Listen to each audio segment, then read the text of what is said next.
بسم اللہ الرحمن الرحیم۔ بڑی کلاسز کے لیے ایک اور اردو کی کہانی لے کر ہم حاضر ہوئے ہیں۔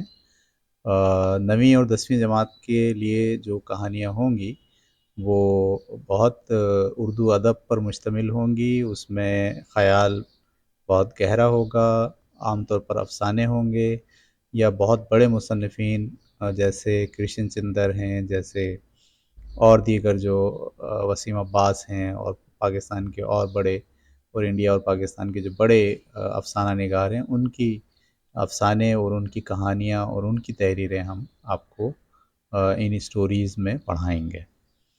تو چلتے ہیں ہم کہانی کی طرف۔ آج کی کہانی بھی کچھ اسی طرح سے ہے، لٹریچر سے اس کا تعلق ہے، اور بہت سارے آپ دیکھیے گا کہ اردو میں احساس کو، خیالات کو کیسے سلیقے سے اور کیسے عمدگی سے بیان کیا جاتا ہے۔ تو ہم پڑھنا شروع کرتے ہیں۔ کہانی کا نام ہے ہمارا سلگن۔ یہ جو لفظ سلگن ہے اس کے معنی ہیں سلگنا، اور سلگنے کا مطلب ہوتا ہے جیسے آپ کسی روئی میں ایک ہلکی سی آگ جلا دیں، وہ آگ تو نہ پکڑے لیکن بس ہلکی ہلکی سی وہ جلتی رہے جلتی رہے جلتی رہے، اور اندر ہی اندر پوری روئی جو ہے وہ جلنا شروع کر دے بغیر شعلے کے۔ تو یہ جو جلنا ہوتا ہے اس کو کہتے ہیں سلگنا۔ تو وہ جو سلگنے کا عمل ہے اسے کہا جاتا ہے سلگن۔ ٹھیک ہے، اب ہم سب پڑھتے ہیں۔ ماسی بشیراں انڈا پھینٹ رہی ہے، اور مجھے لگ رہا ہے اس برتن میں انڈا نہیں، میرا وجود پھینٹا جا رہا ہے۔ تشبیہ دی ہے اپنے وجود کی اندر دکھ اور درد کو برتن میں پھینٹنے والے انڈے سے۔ غصہ زیادہ ہو یا بے بسی، دونوں ہی صورتوں میں انسانی وجود اسی طرح پھینٹا جاتا ہے۔ دو اس نے احساس بتائے ہیں، ایک غصہ اور دوسرا بے بسی۔ اگر غصہ زیادہ ہو انسان کے اندر، یا اس کے اندر بے بسی زیادہ ہو، تو اس کی کیفیت بھی بالکل ویسے ہی ہوتی ہے انسانی وجود کی جیسے انڈا پھینٹا جا رہا ہو۔ تھوڑی دیر پہلے میں نے گھر کے ملازموں کی تنخواہیں بانٹی ہیں، مہینے بھر کا سودا سلف لانے کے لیے پیسے دیے ہیں، دھوبی کا بل، دودھ والے کا حساب، اخبار والے کے پیسے سبھی ادا کر دیے ہیں۔ یہ سارا بوجھ اتار کے اصولی طور پر تو مجھے یوں شانت ہو جانا چاہیے تھا جیسے گرد بھرے پتوں سے لدے درخت کو بارش کی پہلی پھوار دھو ڈالتی ہے۔ اس کو ہم کہتے ہیں تشبیہ۔ ٹھیک ہے، جب آپ ایک چیز کو، اس کی حالت کو، اس کی صفت کو، اس کی خصوصیت کو کسی دوسری چیز کے ساتھ جوڑ کر بتاتے ہیں تو اسے کہا جاتا ہے تشبیہ۔ جیسے گرد بھرے پتوں سے لدے درخت کو بارش کی پہلی پھوار دھو ڈالتی ہے، اسی طرح مجھے بھی سارے کام نمٹانے کے بعد شانت ہو جانا چاہیے تھا، ہلکا اور آسودہ کر دیتی ہے، مگر میرے ساتھ ایسا نہیں ہوا۔ صرف ایک نگاہ نے سب کچھ زیر و زبر کر دیا۔ زیر و زبر کا مطلب اتھل پتھل، گڑبڑ، پریشانی، ٹھیک ہے، تباہ کرنا، اس کو کہتے ہیں زیر و زبر کر دیا۔ میری اپنی ماں کی نگاہ نے یہ کام کیا ہے۔ سردیوں اور سرد ہواؤں کا سیدھا اثر نئی کونپلوں اور پھلدار پودوں کے پھلوں پر ہوتا ہے۔ دیکھیں، پھر وہ اپنی زندگی سے تشبیہ دے رہی ہے۔ سردیوں اور سرد ہواؤں کا سیدھا اثر، یہ جو اس کی ماں ہے وہ سرد مزاج ہے، اور اس کا جو کہنے کا اور بولنے کا انداز ہے وہ سرد ہواؤں کی طرح ہے، اور اس کا سیدھا اثر نئی کونپلوں، وہ اپنے آپ کو ایک نئی کونپل اور پھلدار پودے کے پھلوں پر ہوتا ہے، وہ بتانے کی کوشش کر رہی ہے۔ تو میں آگے دوبارہ پڑھتا ہوں۔ سردیوں اور سرد ہواؤں کا سیدھا اثر نئی کونپلوں اور پھلدار پودوں کے پھلوں پر ہوتا ہے۔ ان پر ایک نامہربان سرد رات بھی بہت بھاری پڑ جاتی ہے، پالے سے ساری نمو مار دیتی ہے۔ یہ پالا کیا ہوتا ہے؟ جب سخت سردی پڑتی ہے تو جو پتوں پر اور پھولوں پر جو برف کی ایک معمولی سی تہ جمتی ہے، اسے ہم کہتے ہیں پالا۔ پالے سے ساری نمو مار دیتی ہے، نئی بڑھوتری کے امکان مٹا دیتی ہے۔ یہ پالا مارے پودے پھر کبھی پھل نہیں دے پاتے۔ پروان کیا چڑھتے وہیں گچھو مچھو ہو جاتے ہیں۔ دیکھیے اس تحریر کے درد کو، اس لڑکی کے درد کو محسوس کیجئے۔ یہ لڑکی ہے، ابھی ہم آگے چلیں گے تو پتہ چلے گا، یہ اپنے احساس کو بیان کر رہی ہے کہ سردی کے پالے کی وجہ سے جو درخت، دو پودے ٹھٹر جاتے ہیں، وہ پروان نہیں چڑھتے، وہ گچھو مچھو ہو جاتے ہیں۔ اب یہ تو ایک خیالی بات تھی، اب بات حال کی شروع ہو گئی۔ جیسے جیسے اسکول جانے کا وقت قریب آ رہا ہے، میں سوچ رہی ہوں کیا اس بھرے پورے گھر پر اب کبھی بہار نہیں اترے گی؟ کیا اب خزاں ہی یہاں مستقل بسیرا کرے گی اور ان سوکھے پتوں جیسے ناگوار رویوں کے ساتھ ہی جینا پڑے گا؟ میری ماں کی نگاہوں میں ناگواری ہمیشہ بوچھاڑ کی صورت رہتی ہے۔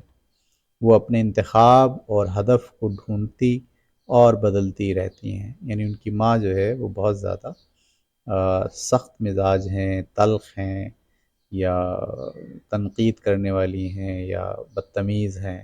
یہ ہے نا، ناگواری ہمیشہ بوچھاڑ کی صورت رہتی ہے۔ وہ اپنے انتخاب اور ہدف کو ڈھونڈتی اور بدلتی رہتی ہیں۔ یعنی جس پر انہیں حملہ کرنا ہے، ہدف جس پر انہیں حملہ کرنا ہے یا جس کو انہوں نے منتخب کر لیا ہے، اسے ڈھونڈتی اور بدلتی رہتی ہیں۔ اتفاق کہیے یا سوء اتفاق کہ میں جو ان کی سب سے بڑی مداح اور حامی تھی، مداح کا مطلب جو تعریف کرتی تھی، اور حامی تھی، اور ان کے ہر کام کی توجیہ ڈھونڈا کرتی تھی، اب خود کو کتنی دیر سے سمجھا نہیں پا رہی۔ دکھ اور تکلیف سے اب میرا اپنا سانس پھول رہا ہے۔ آپ کو کیسے بتاؤں کہ میرے ماضی کے کتنے سال اس دکھ سے بھرے ہیں۔ تذکرہ نہ کیا جائے تو اس کا یہ مطلب تو نہیں ہوتا کہ دکھ کا وہاں سے گزر ہی نہیں ہوا، یا کسی درد نے اس دل میں قیام نہیں کیا۔ میرا تو دل بھی اس دکھ سے لبالب بھرا ہے۔ اسی دکھ میں صبح ہوتی ہے اور اسی میں شام۔ یہ ایسی قید ہے جس سے رہائی ممکن نہیں۔ اس کی اونچی دیواریں میری اپنی ہی ماں کی بنائی ہوئی ہیں۔ اس کی اتنی محنت کا حاصل یہ دیواریں میں کیوں کر توڑ سکتی ہوں؟ یعنی یہ دیواریں میری ماں نے بہت محنت سے حاصل کی ہیں۔ پیارے ابو، میں آپ کا کیا کروں؟ میں آپ کے اس آدھے اور پورے گھر کا کیا کروں جس میں جا بجا مکڑی کے جالے لگے ہوئے ہیں؟ صحیح تمثیل میں چل رہا ہے گا، تمثیل۔ مکڑی کے جالے کا مطلب یہ نہیں ہوتا کہ حقیقت میں مکڑی کے جالے ہیں یا وہاں صفائی کبھی نہیں ہوتی، بلکہ مکڑی کے جالے کا مطلب یہ گھر بہت کمزور بنیادوں پر کھڑا ہے، جس میں جا بجا مکڑی کے جالے لگے ہوئے ہیں۔ جب جب اسکول سے لوٹ کر آتی ہوں، مجھے ان جالوں میں ایک بڑی سی مکڑی نظر آتی ہے۔ میں نے پہلی بار یہ جالا کب دیکھا؟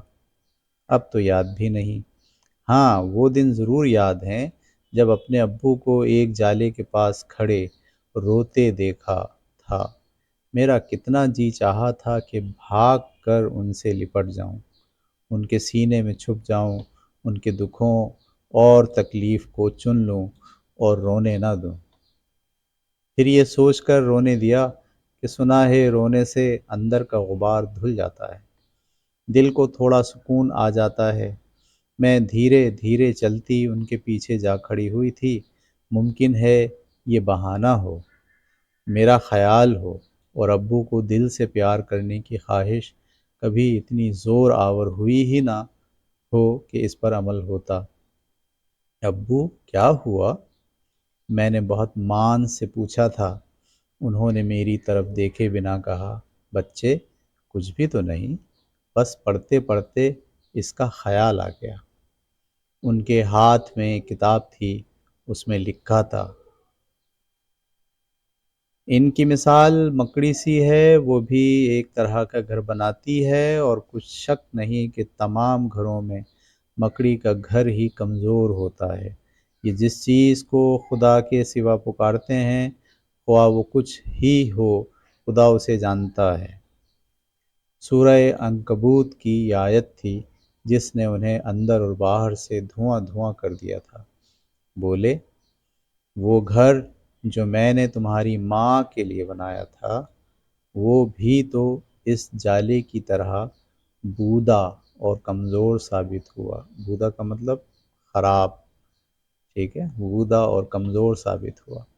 بس اس میں ایک ہی تار باقی ہے بچے، اور وہ ہو تم میرے یقین اور بے یقینی، امید اور نا امیدی کے درمیان ایک تار عنکبوت بن کر اس لیے لٹکتی رہو گی کہ تم سے ابو نے پیار کیا ہے۔ واہ کیا جملہ ہے، کیا جملہ ہے، زبردست جملہ ہے۔ میں نے جو گھر بنایا تھا وہ بھی تو اس جالے کی طرح بودا اور کمزور ثابت ہوا، بس اس میں ایک ہی تار باقی ہے بچے، اور وہ ہو تم میرے یقین اور بے یقینی، امید اور نا امیدی کے درمیان ایک تار عنکبوت بن کر اس لیے لٹکتی رہو گی کہ تم سے ابو نے پیار کیا ہے۔ واہ، بہت خوبصورت الفاظ، بہت خوبصورت جملے۔ پاپا پلیز، میں زور سے بڑبڑائی تھی۔ جی بی بی جی، ماسی بشیرہ نے گھبرا کر میری طرف دیکھا۔ اب یہ بات چل رہی تھی خیالات میں، اب پھر وہاں حال کے اندر آ گئی۔ جی بی بی جی، ماسی بشیرہ نے گھبرا کر میری طرف دیکھا۔ وہ جانے کب سے ناشتہ لیے میرے سامنے کھڑی تھی۔ بی بی جی، آپ کا ناشتہ کہاں رکھوں؟ اسکول سے دیر ہو رہی ہے آپ کو؟ وہ میرے جواب کا انتظار کیے بغیر بول رہی تھی۔ بڑی بی بی کو کمرے میں ہی ناشتہ کروا دیا ہے جی۔ اور حکم؟ میں ناشتہ کیے بغیر ہی اسکول آ گئی ہوں۔ یہ سٹی اسکول کئی سالوں سے میری زندگی میں ہے۔ بے شک یہ شہر کے مہنگے اسکولوں میں سے ایک ہے، مگر مجال ہے اس کی آبادی میں کبھی کمی ہوئی ہو۔ میں عام طور پر جلدی اسکول آنے کی عادی ہوں، پہلے اس لیے کہ مجھے کسی کی ڈانٹ نہ سننی پڑے، اور اب اس لیے کہ مجھے کسی کو ڈانٹنا نہ پڑے۔ آپ ٹھیک سمجھے ہیں، پہلے میں یہاں پڑھا کرتی تھی، اب پڑھنے والوں کو سنبھالتی ہوں۔ دیکھیں کہانی کیسے کھلتی ہے، اور یہ مصنف کی خوبی ہوتی ہے کہ وہ کہانی کو درجہ بدرجہ کھولتا چلا جاتا ہے۔ اس کا مطلب یہ جو لڑکی اسکول آئی ہے پڑھنے نہیں آئی ہے، بلکہ یہاں سنبھالتی ہوں، اب پڑھنے والوں کو سنبھالتی ہوں۔ ان کو سنبھالنے سے فرصت ملے تو پڑھا بھی دیتی ہوں۔ میری کلاس کے اکثر بچے بڑے عجیب ہیں، ان کا گھر جانے کو دل ہی نہیں کرتا۔ کلاس ختم ہو جائے تو کھیلنے لگتے ہیں، کھیلنے کو منع کریں تو کسی کونے میں آنکھیں موندے اور اونگتے نظر آئیں گے۔ وہ گھروں کو جائیں بھی تو کیسے؟ ان کو لانے لے جانے والی ویگنیں تو ہیں نہیں کہ وقت پر آ جائیں۔ یہ بڑے گھروں کے بچے ہیں، ان کو پک کرنے والے بھی بڑے لوگ ہیں۔ کبھی کسی کی مما آتی ہیں تو کبھی کسی کے پپا۔ ایسا بھی ہوا ہے کہ دونوں ہی ایک دوسرے کی ذمہ داری سمجھ کر اسکول آنا ہی بھول گئے، اور بچوں کو رخصت کرنے کی ڈیوٹی کی وجہ سے مجھے کئی کئی گھنٹے ان کے انتظار میں سلگنا پڑا۔ پھر لفظ آیا پہلی بار، سلگنا پڑا، انتظار میں سلگنا پڑا۔ ٹھیک ہے، یہ سلگن بھی کئی طرح کی ہوتی ہے۔ یہاں پھر وہ اپنے حال سے نکل کر اپنے تصوراتی دکھ اور غم، تصوراتی تو نہیں، خیر دکھ اور غم تو اس کا حقیقی ہے، لیکن وہ اس کو پھر سمیٹنے کی کوشش کر رہی ہے۔ یہ سلگن بھی کئی طرح کی ہوتی ہے۔ ایک ٹھنڈی میٹھی ہوتی ہے، بس رلا دیتی ہے۔ ایک کڑوی کسیلی ہوتی ہے، سلگا دیتی ہے، اندر سے دہکا دیتی ہے۔ ایک سلگن ایسی بھی ہوتی ہے جو لمحوں میں جھلسا دیتی ہے، آگ لگا دیتی ہے۔ واہ بھائی واہ، کیا الفاظ استعمال کیے ہیں! آپ ان الفاظ کو اپنے احساس کے ساتھ باندھ کر دیکھیے۔ یہ سلگن بھی کئی طرح کی ہوتی ہے۔ ایک ٹھنڈی میٹھی ہوتی ہے، بس رلا دیتی ہے۔ ایک کڑوی کسیلی ہوتی ہے، سلگا دیتی ہے، اندر سے دہکا دیتی ہے۔ ایک سلگن ایسی بھی ہوتی ہے جو لمحوں میں جھلسا دیتی ہے، آگ لگا دیتی ہے۔ سلگن کوئی بھی ہو اور کیسی بھی ہو، نہ من کو راحت دیتی ہے نہ تن کو، بس سلگائے جاتی ہے، آنسو چھلکائے جاتی ہے، جھلسائے جاتی ہے۔ وہ ایک جھلسی ہوئی دوپہر تھی جب سالوں پہلے ایک کالے کوٹ والے صاحب ہمارے گھر آئے۔ پھر یہ ماضی کا قصہ شروع ہو گیا۔ جب سالوں پہلے ایک کالے کوٹ والے صاحب ہمارے گھر آئے، یہ کئی مہینوں بعد ہوا تھا کہ کسی مہمان نے ہمارے گھر کی بیل بجائی ہو۔ ابو کے مہمان اس لیے نہیں آ سکتے تھے کہ امی انہیں ہی نہیں، ان کے مہمانوں کو بھی بہت گھٹیا اور گنوار سمجھا کرتی تھی۔ مسکرا کے ملنا تو درکنار، وہ پاس سے گزر بھی جائیں تو آنے والے کو اپنے کانوں کی فکر پڑ جاتی، جو ان کے آتے جاتے کہے جملوں کے باعث کبھی سرخ ہوتے اور کبھی گرم۔ امی کے مہمانوں کو یہ گھر اپنے گھروں سے چھوٹا، اس کا آرام اپنے گھروں سے تھوڑا، اور اس کے باسی اپنے لوگوں سے چھوٹے لگتے تھے۔ یعنی ان کی امی بہت بڑے گھرانے سے تعلق رکھتی تھیں، وہ ہمیشہ کمپیئر کرتی تھیں۔ امی کے مہمانوں کو یہ گھر اپنے گھروں سے چھوٹا، اس کا آرام اپنے گھروں سے تھوڑا، اور اس کے باسی اپنے لوگوں سے چھوٹے لگتے تھے۔ ایسے میں امی کی زبان بہت کاٹ دار ہو گئی تھی۔ دو دو ٹکے کے کالے کوٹ پہن کر آ جاتے ہیں ملنے۔ میرے والد تو اپنے نوکروں کو بھی ایسے ردی کوٹ پہننے کو نہ دیتے۔ دروازہ کھولنے سے پہلے یہ ارشادات مہمان کے کانوں تک پہنچ چکے تھے۔ دروازہ کھلا تو ایک مسکراتا ہوا چہرہ طلوع ہوا۔ میڈم، یہ میرا پروفیشنل کوٹ ہے، 5,000 روپے میں اسے ایچ کریم بخش سے خریدا تھا۔ آپ کہیں تو رسید پیش کر دوں، آج تک فائل میں لگی ہوئی ہے۔ امی نے مڑ کر نہیں دیکھا تھا بلکہ گھورا تھا۔ کسی نے ان کی بات کا اس قدر برمحل اور برموقع جواب کب دیا ہوگا؟ کون ہو تم؟ امی نے بڑے تکبر اور بدتمیزی سے سوال کیا تھا۔ خاتون، میں عمر اور تجربے اور رتبے میں آپ سے بڑا ہوں، یہ طرز گفتگو مناسب نہیں۔ کاش آپ نے کسی پڑھے لکھے اور مہذب خاندان میں آنکھ کھولی ہوتی تو آپ کی زبان میں کسی قدر نرمی اور زندگی میں راحت ہوتی۔ یہ سن کر میری والدہ نے ترنت جواب دیا تھا۔ کیا جواب دیا تھا والدہ نے؟ میرے والد اس شہر کے بڑے رئیسوں میں سے ہیں، کسی بھول میں مت رہیے۔ آپ جیسے کئی دو کوڑی کے وکیل ان کے ذاتی ملازم ہیں۔ جسے آپ ملنے آئے ہیں اس کو پہلی ملازمت میرے والد نے ایک سیمنٹ فیکٹری میں لے کر دی تھی، تب اس ٹٹ پونجیے کو کوئی جانتا بھی نہیں تھا۔ یہ اب اپنے شوہر کے بارے میں اس کا بیان ہے۔ آج بڑا بنا پھرتا ہے، دانشور۔ وہاں رہتا تو آج جنرل مینیجر ہوتا۔ ممکن ہے میرے والد اسے کہیں سے کہیں پہنچا دیتے۔ سمن بی بی، یہ نام ہے خاتون کا، اماں کا۔ سمن بی بی، میرا خیال تھا کہ تکبر حماقت ہی کی ایک قسم ہے، مگر آج پتہ چلا اگر دونوں مل جائیں تو ان کا جادو دو آتشہ ہو جاتا ہے، ڈبل ہو جاتا ہے۔ پھر یہ زبان سے فوارے کی طرح پھوٹتا ہے، بوند بوند نہیں گرتا، چھینٹے اڑاتا ہے، پٹخ پٹخ کر متکبر کو گراتا ہے اور گرائے چلا جاتا ہے۔ بڑی ہمت ہے عبدالقدیر صاحب کی۔ عبدالقدیر والد کا نام ہے۔ آپ جیسی خاتون کے ساتھ اتنے سال رہ لیا۔ آج بھی وہ مجھے منع کرتے ہی رہ گئے کہ خود مت جائیے، ڈاک سے بھجوا دیں یا کسی ہرکارے کے ہاتھ، یعنی کسی ملازم کے ہاتھ، مگر میں نے سوچا چل کر بات کرتا ہوں، شاید کوئی بہتری کی صورت نکل آئے، اور آپ دوسروں کو زخم دے کر اپنی انا کو خوراک دیتی ہیں۔ آپ کو کوئی کیا سمجھائے، کیا جملہ بولا ہے، دوسروں کو زخم دے کر اپنی انا کو خوراک دیتی ہیں، آپ کو کوئی کیا سمجھائے۔ میں صوفے پر ہاتھ رکھے یہ سب سن رہی تھی۔ میرا پورا جسم کانپ رہا تھا، کسی ڈر اور خوف سے نہیں، صدمے سے، بے بسی سے۔ ایک دو بار میری سہیلیاں آئی تھیں۔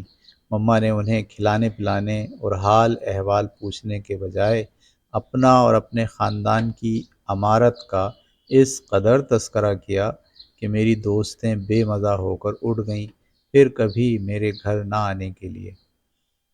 ایڈوکیٹ صلاح الدین نام ہے میرا۔ عبد القدیر میرے کلائنٹ ہی نہیں پرانے دوست بھی ہیں۔ ایک سیلف میڈ اور مہذب انسان کے طور پر انہیں ایک دنیا جانتی ہے، مگر میں نے انہیں ایک متوازن اور احسان شناس آدمی پایا ہے۔ انہوں نے آپ کی خواہش اور مطالبے کے مد نظر اس گھر کا آدھا حصہ آپ کے نام کر دیا ہے اور باقی کا آدھا حصہ آپ کی بیٹی ملیحہ کے نام ہوگا۔ لڑکی کا نام کیا ہے؟ ملیحہ۔ آپ کو اپنی مرضی کا حصہ چننے کا بھی حق دیا گیا ہے۔ اس دستاویز پر دستخط ہونے کے ساتھ ہی آپ دونوں کے درمیان میاں بیوی کا رشتہ بھی باقی نہیں رہے گا۔ ملیحہ اس گھر میں رہے گی اور اسے تمام عمر بغیر کسی مطالبے کے اپنی اور گھر کی ضرورت کے تمام اخراجات ملتے رہیں گے۔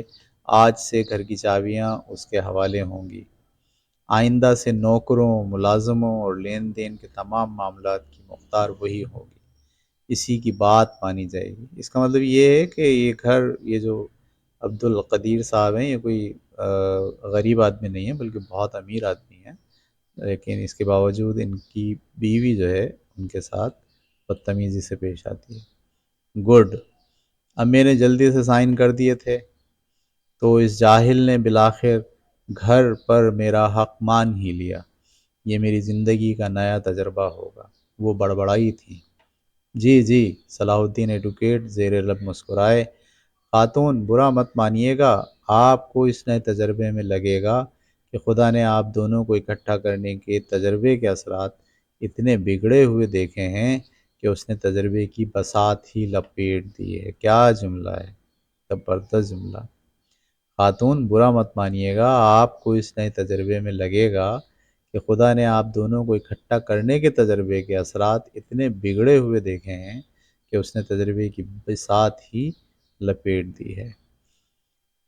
ایڈوکیٹ انکل چلے گئے تو میرا خیال تھا امی بہت دل سے روئیں گی، دکھی ہوں گی۔ عمر بھر کا رشتہ تھا، ٹوٹ گیا۔ جہاں کبھی اتنے تعلق رہے ہوں وہاں وہ بنیاد ہی نہ رہے تو دل پر کیا بیتتی ہوگی۔ مگر ان کا ایک ہی تبصرہ تھا، خس کم جہاں پاک۔ میرے 7 بھائی ہیں، دیکھنا کیسے پلکوں پہ بٹھاتے ہیں۔ پھر فون کے ڈائل گھومنے لگے۔ امی نے یہ خبر ہر جگہ دے کر داد چاہی۔ تب انہیں اندازہ ہوا کہ پلوں کے نیچے سے بہت سارا پانی بہہ گیا ہے۔ ٹھیک ہے، یعنی اب وہ بات نہیں رہی پرانی والی۔ انہی دنوں میں مس امبر سے ٹکرائی تھی۔ میرے لیے تو ابر کا ٹکڑا تھیں، ایسی مہربان جیسے پیاسی دھرتی اور سوکھی دراڑوں میں اگے کسی پودے کو اچانک کہیں سے مہربان سا پانی میسر آ جائے۔ میں نے ایک روز ان سے پوچھا تھا، مس، یہ بروکن ہوم کیا ہوتا ہے؟ ٹوٹا ہوا گھر کیا ہوتا ہے؟ انہوں نے بڑے غور سے میری طرف دیکھا اور پھر دھیرے دھیرے سے رو دیں۔ تب تو مجھے یہ بھی علم نہیں تھا کہ روتی دوست کو تو گلے لگا کر چپ کرایا جا سکتا ہے، کوئی مس رو پڑے تو کیا کرتے ہیں؟ مس امبر نے اپنے پرس سے ایک چھوٹی سی کتاب نکالی، اس پر قرآن پاک لکھا تھا۔ اس میں سے انہوں نے سورہ عنکبوت نکالی، وہی سورت جسے کبھی ابو پڑھ کر روئے تھے۔ انہی دنوں میرے ابو مجھے سیر کروانے لے گئے تھے۔ چھوٹی سی عمر کے اتنے بڑے تجربے سے میں دو چار ہو چکی تھی کہ یہ بوجھ میری برداشت سے زیادہ تھا۔ میں نے کہا، ابو، ہمیں آپ کی ضرورت ہے۔ وہ بولے، نہیں بیٹے، یوں نہیں کہتے، رشتے ضرورتوں سے تو نہیں پہچانتے، نہ یہ ضرورتوں سے بنتے ہیں اور نہ ضرورتوں کی تکمیل سے جڑے رہتے ہیں۔ محبت اور خدمت نہ ہو تو ایسی کوئی ایلفی ایجاد نہیں ہوئی جو کسی رشتے کو جوڑ سکے۔ واہ بھائی واہ، کیا بہت خوبصورت جملہ ہے۔ محبت اور خدمت نہ ہو تو ایسی کوئی ایلفی ایجاد نہیں ہوئی جو کسی رشتے کو جوڑ سکے۔ ہمارے گھر ملازموں اور کام کرنے والوں کے علاوہ مہینوں کوئی نہیں آتا تھا۔ تبھی تو مجھ پر یہ بھید کھلا کہ غم اور خوشی سے بے نیازی بھی ایک کیفیت ہے۔ غم اور خوشی سے بے نیازی بھی ایک کیفیت ہے، یعنی جس کو نہ غم ہو نہ خوشی ہو، بے نیاز ہو اس سے، جو ان دونوں سے بے نیاز ہونے پر حاصل ہوتی ہے۔ پھر نہ پیڑ رہتی ہے نہ جلن، چبھن بھی ہو تو وقتی سا درد ہوتا ہے، پھر دکھ درد خوشی سب ختم ہو جاتے ہیں۔ میری ماں بڑے گھر کی بیٹی تھی، وہ عمر بھر اس سے بھی بڑے گھر کے خواب دیکھتی رہی، اسے گھر والوں نے یہ خواب دیکھنے دیا، بلکہ شاید سبھی مل جل کر اسے یہی خواب دکھاتے رہے۔ یہیں سے وہ تکبر اور لالچ خیال کے راستے ان کے ذہن میں جا بسا، وہ تکبر اور لالچ خیال کے راستے ان کے ذہن میں جا بسا، جس کو دنیا کا کوئی پلاس، کوئی زنبور، کیل نکالنے والے کو بولتے ہیں زنبور، اکھاڑ نہیں سکتا۔ آپ کو میں نے یہ تو بتا ہی دیا ہے کہ علیحدگی کے بعد میرے ابو کم ہی گھر آئے، آخری بار جب آئے تو اسکول سے میرے ساتھ سیدھے میرے کمرے ہی میں آئے، سیدھے میرے ہی کمرے میں، نہ کوئی مطالبہ، نہ کوئی فرمائش، نہ کوئی گلہ، نہ کوئی شکوہ۔ تبھی میں نے کہا تھا، ابو کوئی آپ کا کیا کرے؟ وہ بولے، بیٹے ایک گھر میں نے بھی بنایا تھا، اس یقین کے ساتھ کہ یہ مکڑی کے گھر سے مضبوط ہوگا، یہاں رہنے والوں کے تعلق کی مضبوطی ہوگی، مگر سالہ سال بعد دیکھا تو محسوس ہوا یہ تو مکڑی کے گھر جیسا ہی نکلا۔ ممکن ہے جب اللہ نے انسانوں کے بیچ محبت اور مودت اتاری ہو، کچھ لوگ دونوں ہاتھوں سے لے رہے ہوں گے، میرے جیسے کچھ لوگ ہوں گے جو کچھ اور سوچ رہے ہوں گے، اور اپنی ہتھیلیوں کو سیدھا کر کے اس دولت اور نعمت کو سمیٹنے ہی سے محروم رہے ہوں گے۔ میں نے اس روز پہلی بار ابو کا سر اپنی گود میں رکھا تھا، ان کے ماتھے پر ڈھیر سارا پیار کیا تھا، ان کے بالوں میں انگلیاں پھیری تھیں، ان کی آنکھوں پر دھیرے دھیرے مساج کیا تھا۔ اس دوران وہ بند آنکھوں سے دھیمے دھیمے مسکراتے رہے، پھر بولے، بچے میری بات مانو گے؟ میں نے گھبرا کر کہا، پپا پلیز، آپ کے علاوہ اور ہے کون، اور کس کی مانوں گی میں؟ پر آپ مجھے بچے نہ کہیں، اب میں بڑی ہو گئی ہوں، آپ کا گھر سنبھالتی ہوں، سارا حساب کتاب رکھتی ہوں۔ بولے، دیکھ چاند، میرے من میں تو کب کی نہ لگن رہی نہ جلن رہی، ایک تعلق نبھانا چاہا، سالوں نبھاتا رہا، پر دوسرا ساتھ نہ دے تو تانگے میں جتے گھوڑے جیسا حال ہوتا ہے، نہ دلک کی چال چلا جاتا ہے، نہ دوسرا ٹھیک سے چلنے دیتا ہے۔ ہاں، گردن پر زخم بڑے گہرے آتے ہیں، چونکہ روز آتے ہیں اس لیے گھاؤ بن جاتے ہیں۔ دیکھ تو ایسا کچھ نہ کرنا، کون جانے میں کل تیرے پاس ہوں نہ ہوں، رہوں نہ رہوں، کوئی تجھے مجھ تک آنے دے نہ آنے دے، کل تیری شادی ہوگی، نئی زندگی ہوگی، نیا ساتھ ہوگا۔ اگر اپنے پاپا کی بیٹی ہو تو ہمارے بابا جی کی ایک بات یاد رکھنا، اپنے میاں کو بادشاہ جاننا، بادشاہ ہی کہنا، بادشاہ کہو گی تو سلطنت دل کی مالک بنو گی، ملکہ کہلاؤ گی، اور جو تو نے اس رشتے کی ناقدری کی، اپنے آپ کو بڑا جانا، باپ کے روپے پیسے اور گھر کی چیزوں کو اہم جانا، اپنے میاں کو چھوٹا اور دولت کو بڑا مانا، تو اسے نوکر سمجھو گی۔ بس یہ سوچ لینا، اسے نوکر سمجھو گی تو نوکرانی کہلاؤ گی، کبھی خیر نہ پاؤ گی، خالی ہاتھ رہ جاؤ گی۔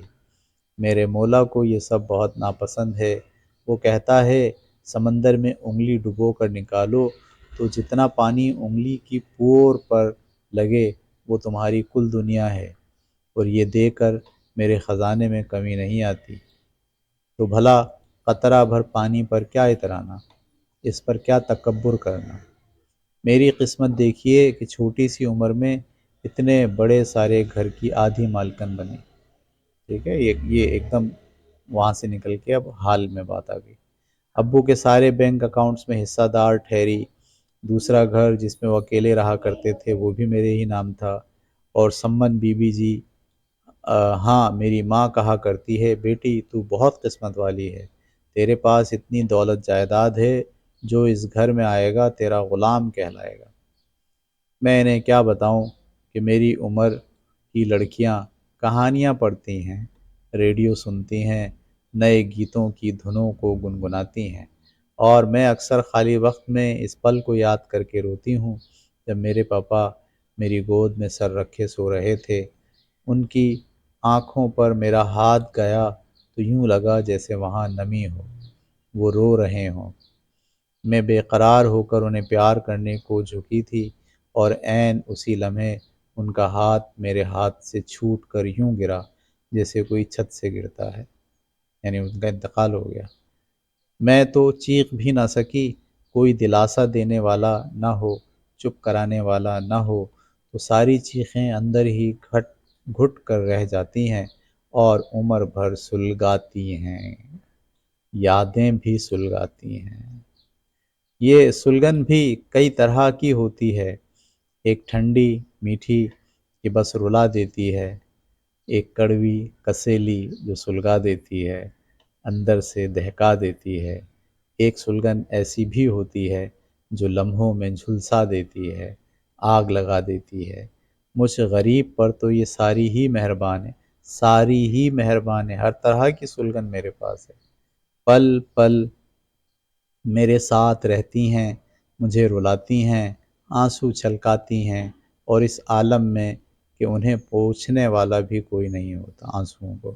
ماسی بشیرہ ہر روز ناشتے میں آملیٹ بناتے ہوئے انڈا پھینٹتی ہے، اور وہ کیا انڈا پھینٹتی ہے، میرا ہی وجود پھینٹا جاتا ہے، غصہ زیادہ ہو یا بے بسی، دونوں ہی صورتوں میں انسانی وجود اسی طرح پھینٹا جاتا ہے۔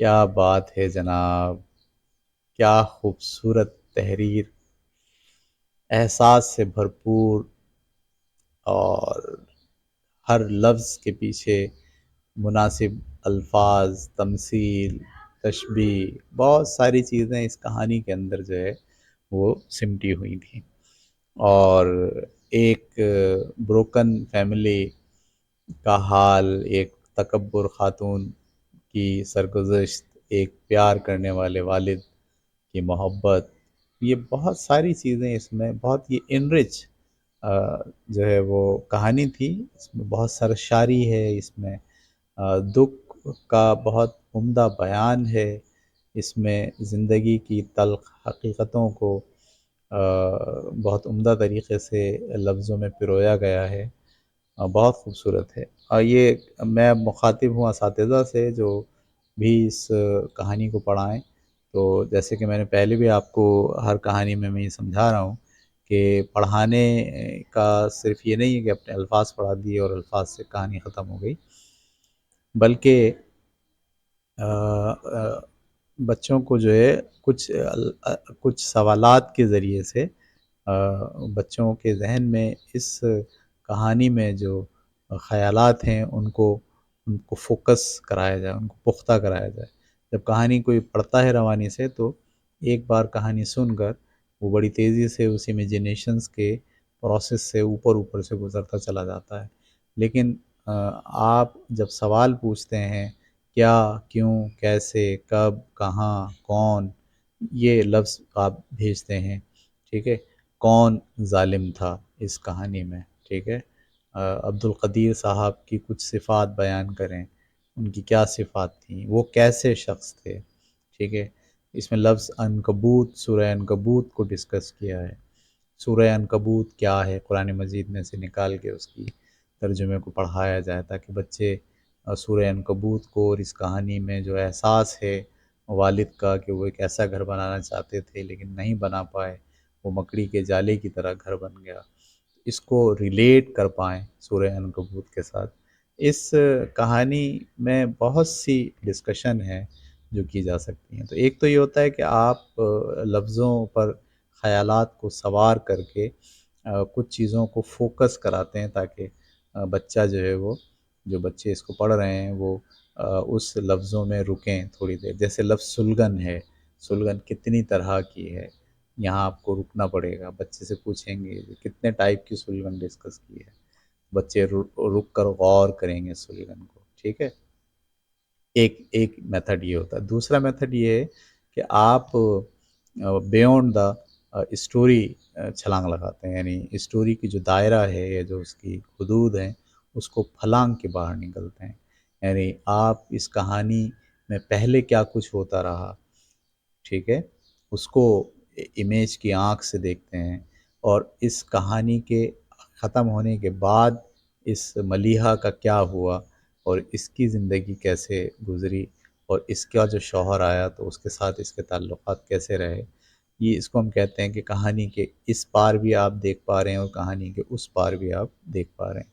اس کو ہم کہتے ہیں باؤنڈری کو، حدود کو کراس کر کے کہانی کو دیکھنا. اور تیسرا لیول یہ ہے کہ اس کے جو کردار ہیں ڈیفرنٹ، ان کرداروں کی نگاہ سے، اس کے پرسپشن سے کہانی کو دیکھنا. مثال کے طور پر جو سمن بی بی ہیں، ان کی نظر سے پورے کہانی کو، پورے امیج کو، کہ وہ کیسے اپنے شوہر کو، ایک نکما شوہر، ایک غریب شوہر، یا ایک وہ ہمیشہ کمپیریزن کر رہی ہیں اپنے والد سے جو کہ ایک صنعت چلاتے ہیں، جو بہت بڑے فیکٹری کے مالک ہیں، ٹھیک ہے. تو وہ کیسے دیکھتی ہیں، اس طرح سے دیکھنے کی کوشش کیجئے. اسی طرح سے کہانی نے سمن تو کس طرح سے دیکھ رہی ہے وہ تو ہم کہانی میں دیکھ ہی رہے ہیں، لیکن والد کی نقطہ نظر سے کہانی کو دیکھا جائے. اسی طرح سے جو ایڈوکیٹ صاحب آئے تھے ان کی نظر سے کہانی کو دیکھا جائے. حتیٰ کہ جو سہیلیاں آئیں ان کی نظر سے بھی کہانی کو دیکھا جائے. اور ایون یہ کہ جو خاتون تھیں، میں نام بھول گیا ان کا، جو مس تھیں جنہوں نے قرآن مجید دی تھی اس کو، ذرا اس کی نظر سے کہ وہ کیوں رو پڑیں اور اس کی اپنی کیا کہانی ہوگی، ایک امیجینیشنز کے ذریعے اس کی کہانی کو اس کے رونے کے ساتھ جو ہے وہ جوڑنے کی کوشش کی جائے. تو یہ 3 میتھڈ ہیں جس کے ذریعے سے اس کہانی پر خوب سیر حاصل بات کی جا سکتی ہے. ٹھیک ہے، اب ہم اس کے سوالات کو دیکھیں گے. سارے بچے اس کے سوالات کو دیکھیں. جو ریڈ کلر میں سوال لکھا ہے یہ سوال آپ کو اپنی کاپی میں لکھنا ہے اور پھر اس کا جواب بھی کاپی میں لکھنا ہے. یہ جواب میں نے یہاں لکھ دیا ہے. ضروری نہیں کہ آپ یہی جواب اسی طرح سے ایگزیکٹ جو ہے وہ لکھیں، بلکہ آپ سوال ایگزیکٹ لکھیں گے، جواب اپنے الفاظ میں لکھیں گے. ٹھیک ہے، سوال نمبر 2 ہے. یہ ویڈیو آپ روک روک کے سوال اتاریں گے اور سوال اتارنے کے بعد پھر اس کا جواب لکھیں گے. سوال نمبر 4، اسی طرح سے یہ سوال نمبر 5، ایڈوکیٹ صلاح الدین کے آنے کا کیا مقصد تھا. ٹھیک ہے، اس کے بعد کہانی میں سورہ عنکبوت کی آیت کا حوالہ کیوں دیا گیا. ٹھیک ہے، سوال نمبر 7، راوی کے والد، یا راوی کسے کہتے ہیں؟ جس نے یہ روایت لکھی ہے، جو کہانی لکھا ہے. راوی کے والد نے شادی کے بارے میں کیا نصیحت کی. کیا خوبصورت نصیحت تھی. سب لوگوں کو یہ نصیحت یاد رکھنی چاہیے، خاص طور پر لڑکیوں. ٹھیک ہے جی، اس کے بعد یہ سوال نمبر 8، سوال نمبر 9 اور اس کے بعد سوال نمبر 10، پالا مارے پودے کا استعارہ کس چیز کے لیے ہے. بہت خوبصورت سوال بھی ہے اور اس کے بہت اچھا جواب بھی ہے. اس کے بعد ہم آ گئے فل ان دی بلینکس پر. یہ آپ فل ان دی بلینکس بھی اپنی کاپی میں اتاریں گے اور مناسب لفظ لے کر اس کی خالی جگہ کو بھریں گے. ٹھیک ہے، یہ 6 نمبر 6، 7، 8، 9 اور یہ 10. اس کے بعد جو ہے وہ آپ یہ ایم سی کیوز ہے، ایم سی کیوز بھی آپ کو کاپی میں اتارنا ہے اور جو اس میں سے درست جواب ہوگا وہ درست جواب جو ہے وہ لکھنا ہے آپ کو. ٹھیک ہے، ملیحہ کے والد کا پیشہ کیا تھا. وکیل تھے، استاد تھے، تاجر تھے، ڈاکٹر تھے. تو ایسا لگتا ہے کہ وکیل تھے، لیکن آپ نے دیکھا کہ وکیل، آنے والے وکیل نے کہا تھا کہ وہ میرے کلائنٹ ہیں. تو کلائنٹ ہونے کا مطلب ہی کہ وہ خود وکیل نہیں تھے نا. تو یا تو وہ تاجر ہوں گے یا وہ ڈاکٹر ہوں گے. استاد تو تذکرہ نہیں ہوا کہیں سے بھی. ٹھیک ہے، اسی طرح سے آپ کو ہر ایم سی کیوز کا سوال اتارنا ہے اور اس میں سے جو درست جواب ہے وہ اپنی کاپی میں لکھنا ہے. ٹھیک ہے، ویڈیو روکنا ہے، ویڈیو روک کر ایم سی کیوز اتارنا ہے اور اس کے بعد جو درست جواب ہو وہ آپ کو اپنی کاپی میں لکھنا ہے. ٹھیک ہے، یہ 9واں اور اس کے بعد یہ 10واں M C Qs. M C Qs کے بعد ہم چلیں گے رانگ سینٹنسز جنہیں آپ کو کریکٹ کرنا ہے. ماسی بشیراں روٹی پکا رہی تھی، آپ کو اس جملے کو، یہ غلط جملہ ہے، اسے درست جملہ لکھنا ہے۔ ملیحہ کے والد نے سورہ بقرہ پڑھی تھی، جملہ غلط ہے، آپ کو اسے درست کرنا ہے، ٹھیک ہے؟ تو اس طرح سے آپ کو پہلے جملہ اتارنا ہے اور پھر اس کے نیچے درست جملہ جو ہے وہ لکھنا ہے، ٹھیک ہے؟ چلیں جناب، بہت اچھا رہا، بہت اچھی اسٹوری تھی، بہت مزہ آیا پڑھ کے، اور اردو کیا تسلسل، اور اردو کی رب، اور اردو ادب کے اندر تشبیہ کا استعمال، استعارے کا استعمال، تمثیل کا استعمال، کافی ساری چیزیں اس کہانی میں موجود تھی، ٹھیک ہے؟ چلیں اگلی کہانی تک کے لیے اجازت دیجیے، اللہ حافظ۔